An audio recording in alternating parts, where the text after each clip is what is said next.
everybody. Good to be with you. Charlie and Linda Bloomer here. Hello.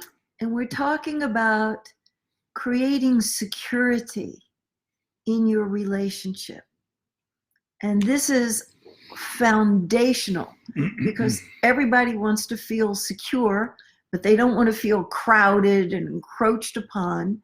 They just want to feel at ease, that their relationship is sturdy, that it's going to last, that your partner's not going to leave, that they're not going to fall in love with somebody else, that they're not going to be so distant from you that it's going to cause stress in your life. But not everybody is so aware of how to create that secure bond. And when they act it out by having arguments or coming together and then one person feels smothered and engulfed and then they separate temporarily and the other person has a different style of being in the world and they feel abandoned, it can create tremendous upset. And couples often fight about this dynamic.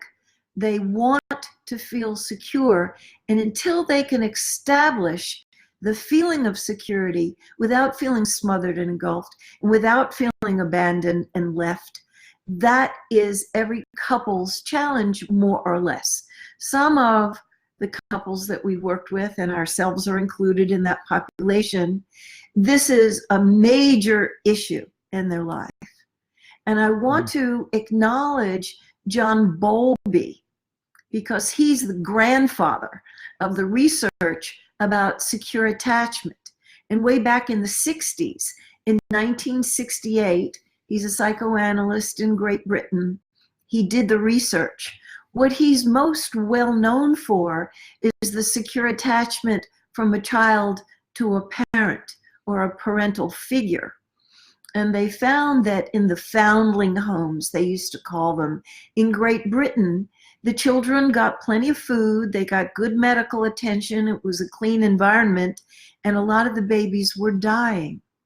And so he went in and he saw what it was, that they were alone in their cribs for hours every day. Nobody held them, nobody talked to them, nobody patted them. They were failure to thrive babies. And this started a whole movement in Great Britain, not to put children who were orphaned in a foundling home, but to put them in foster homes where they would be held and caressed and talked to. And those children, those very same babies, began to thrive. Now, Bowlby said it way back in the 60s, that this is not just about babies who need to feel secure and are securely attached to an adult. This is from cradle to the grave. Everybody at every stage of life wants to feel securely bonded with others so that they can have peace of mind and be at ease. But it was 20 years before the researchers picked up on how the same rules apply to adults. And so what we're going to be talking about is the secure bond in romantic partnership between two adults. Well, one of the things that we humans seem to have in common with other humans or throughout the world is that the way we see things and what is comfortable and normal and correct for us is the way any normal, reasonable, sane person would see things. So we tend to project what works for us onto other people, and we can sometimes get very surprised when they're not on the same page. For instance, in terms of what Linda's talking about with security,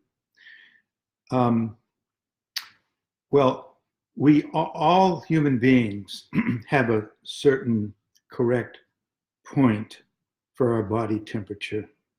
I think it's 98.6. And that's something that is universal. It's not doesn't have anything to do with where you live or what you believe or what religion you have, or that's what humans have in common. And we sometimes tend to think that there's a correct level of security that you should have. And that is whatever my level is. So if I am comfortable with a certain amount of connection or intimacy, and if I don't have enough of that, I feel anxious. Then I might find myself, and this is often the case, with somebody whose level of comfort with that is not sufficient for them. So what's sufficient for me may not be enough for somebody else, or vice versa. Maybe I need a lot, and somebody else that I happen to have coincidentally chosen is somebody who needs less. And this is something that we find in our work with couples all the time. More often than not, they are opposites attract. They're not on the same level. They're kind of complementary. One person has a higher need for more contact, more connection, more security. That if they don't have enough of that connection, emotional and physical, then they're uncomfortable. They're anxious, and they may find themselves attracted to somebody. Like if you put it on a continuum of 0 to 100, one person might be comfortable, with like at 30, the other person isn't comfortable until they get up to an 80. Mm-hmm. So then they've got some work to do. So the researchers in the field have come up with labels for the 3 different kinds of attachment. They speak about anxious attachment, avoidant attachment, and secure attachment. We all hope where we're headed is towards secure attachment, but we may find ourselves in the other stages first while we're working that out. The avoidant attachment people are very sensitive to being hemmed in. They're sensitive to issues of control. They sometimes can appear cold, uncaring, unloving. They're more self-contained and very sensitive to being encroached upon. The anxious attachment people are more comfortable with their dependency needs, unlike the avoidant attachment people who aren't so comfortable with their dependency needs. But what the anxious attachment person has as a difficulty is too much separation worries them. They get frightened if you're apart too long without communication, without validation, without reassurance that you're wanted. And they sometimes fear they're not loved or they're not loved very much. And so it causes anxiety. Now, the secure attached people are comfortable both with their dependency needs and being independent and do a part very well. So they can do the dance with more ease and grace. It's the other 2 types that are so nervous. Well, why is it, do you think? I mean, I have my idea. I'm just curious. Why do you think it is that those 2 polarities, those 2 types that are at opposite ends of the spectrum often end up with each other? Why don't they just find somebody more like themselves? Yeah, that doesn't happen that often. And Yeah, I think that some deep, wise, intuitive, natural knowing draws us to people who are different than we are. And I know that I was so drawn to you because you're a self-contained system, that you are independent. But don't you think? And I needed to learn more about that. I believe that you were drawn to me because I was quite more so than you, quite secure in my dependency needs. Yes, and that you learn to be more okay with your dependency needs, which you denied for years in the beginning. Yeah, a long time. I mean, I wasn't even aware that I had those needs, and I didn't like the idea that I had them either. And I didn't, I just, when those differences would show up with us, and you would want more connection with me or more time to be together, or more reassurance, and I would feel like, whoa, back off, give me some breathing room here. I didn't see it in terms of, well, this is something that I need to learn more about. I mean, eventually I did get to that point. Right. But for a long, long time, I was really resistant to it. And you were resistant to me. To being open to your influence about becoming more independent. Yeah. And you were closed to, at first, to my gifts to give you about getting more comfortable with your dependency. And when I would bring that to your attention, you would make me wrong as if I was some kind of a nutcase. And we fought a lot about it. I called you needy, and what's wrong with you? Can't why do you need? Yeah, you were denying the part of yourself that really did need me, that did need people, that did need support and validation, that did need connection. So there's a cultural aspect to this too, because in this culture, men are expected to not be, quote, needy. In other words, they're expected to be women more too, self-contained. but men get it more. Oh yeah, a lot more. I mean, it's more okay, acceptable, or understandable for a woman to be the one who's looking for more connection in the relationship, which is one of the reasons why women buy, most of the relationship books are purchased by women and not men, even though probably men need them at least as much, if not more, than women do. Because thank you for admitting that. There's not appreciate that. Well, our conditioning is such that it's seen as you're seen as somebody who's not fully a man, or you're not sufficiently independent, or you're needy if you're the one who's got to be strong and be depended upon, rather than to be able to depend upon other people. Right. I go so far as to say the vast majority of our fights back in the early days, when we used to fight a lot, were about this dynamic, about your feeling that I was encroaching on you, and you were busy denying your dependency needs, and I was feeling abandoned a lot of the time. So this is very clearly depicted. You're talking about the relationship books. I want to recommend to the viewing audience that there is a book called Hold Me Tight. And this book speaks most eloquently to this continuum and this dynamic. Sue Johnson speaks about it beautifully. So if you want to learn more about this is the best book that you can read about this particular dynamic. They read our books first. Well, they can read our books first too. We do talk about this in all of our books, but she zeroes in on it. And she talks about why it's so loaded, why when the person who has the anxious attachment feels that the other person doesn't have their back, they don't feel that they are touched enough or that they're acknowledged enough, this infantile rage can come up. It feels like life and death in the moment. And I certainly have experienced that many times, fortunately not lately. And I know that infantile rage would come up with you when you were caught in your avoidant attachment, that you would feel like I was trying to take you, steal your soul. I used to tease you and I said, I don't want to put a ring in your nose and lead you around. I didn't want to have a man who I could control. I wasn't out to control. I was only out to connect. But there was so much fear and distrust that it would erupt in these awful arguments that we would have, because it felt like our survival was at stake.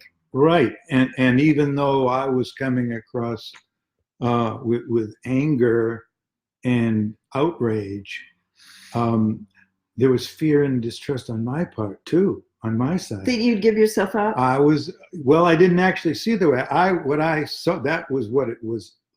That was what underlay my concern. My concern was that you would take control over my life, or you would keep trying to, but you're right, underneath that was, I didn't trust myself not to give up my authority and power to you. And you know that you're trying to take this away from me, you're not going to take it away. When I stopped abandoning myself so much, my fear of abandonment quieted down. Yeah.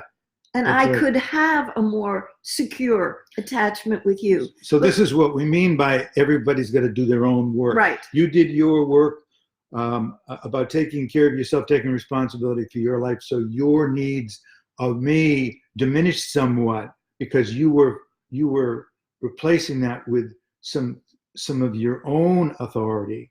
And as I was willing to accept the legitimacy of my very real and legitimate dependency, because all relationships have to have that A give and healthy take dependency. back and forth, Right. then we turned less to each other, and the heat went down in terms of feelings of control. That's right. So we didn't fly off the handle and get so fired up. Right.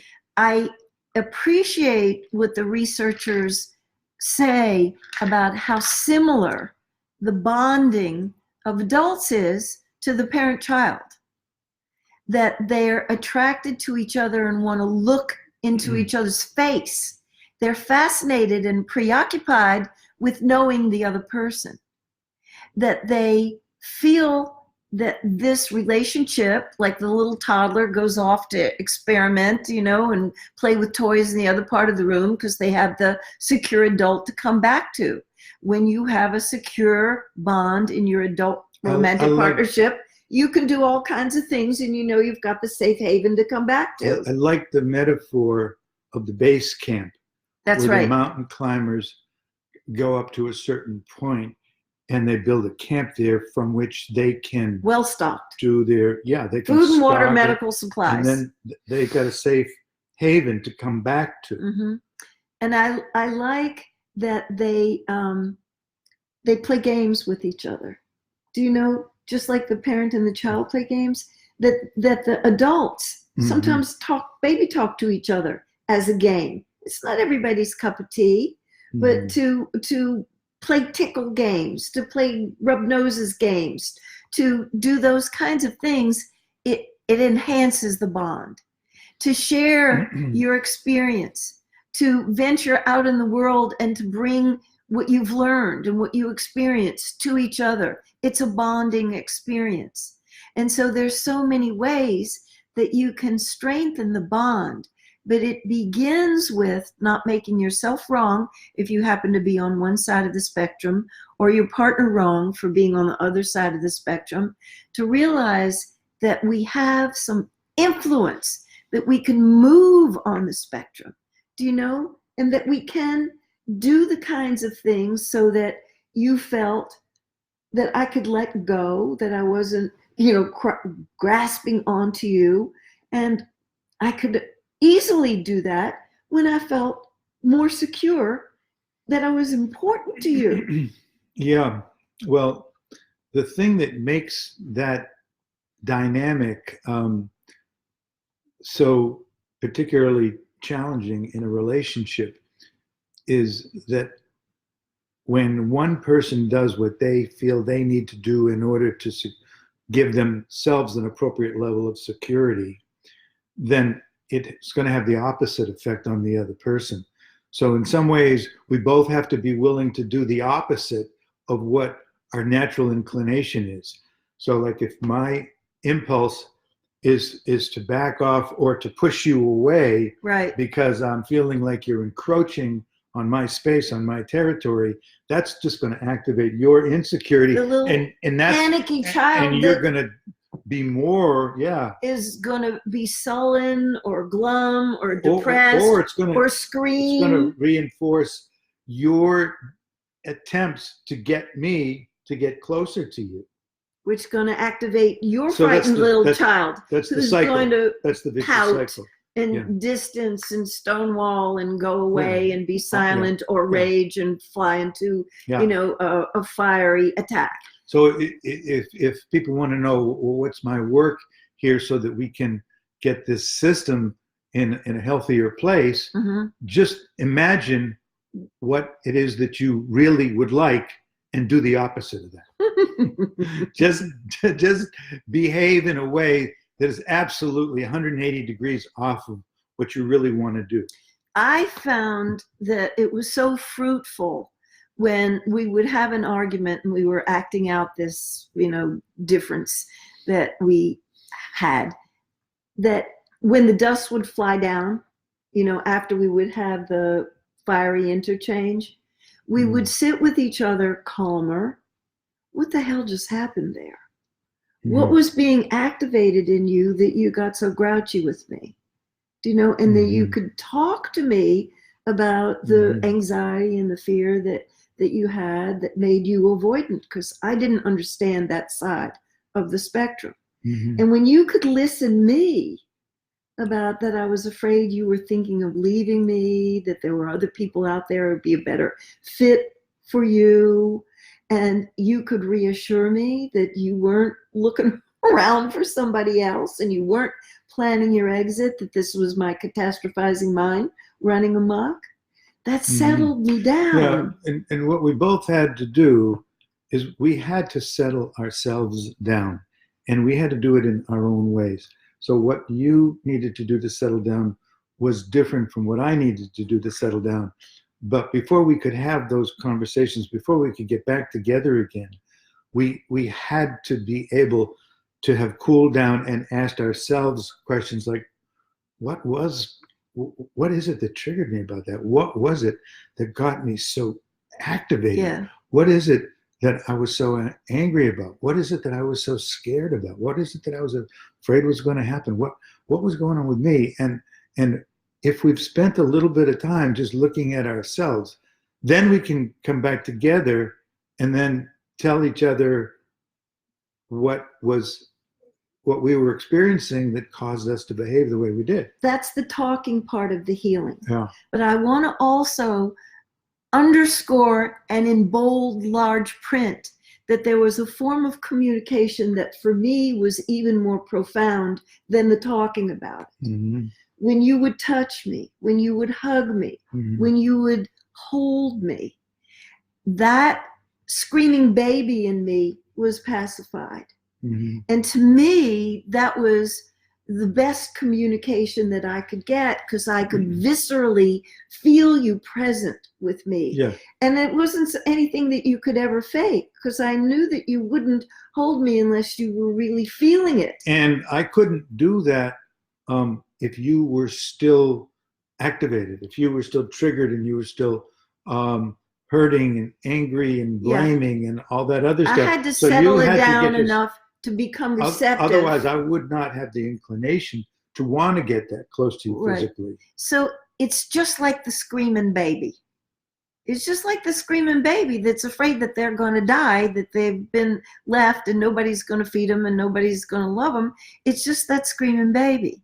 It's helpful if you're in the midst of an argument, particularly if it's a recurring one, to look below the anger that is being expressed, maybe aggressively and overtly, loudly, or maybe by distancing and stonewalling and being the ice queen or the ice king, and see the screaming baby that's frightened underneath there.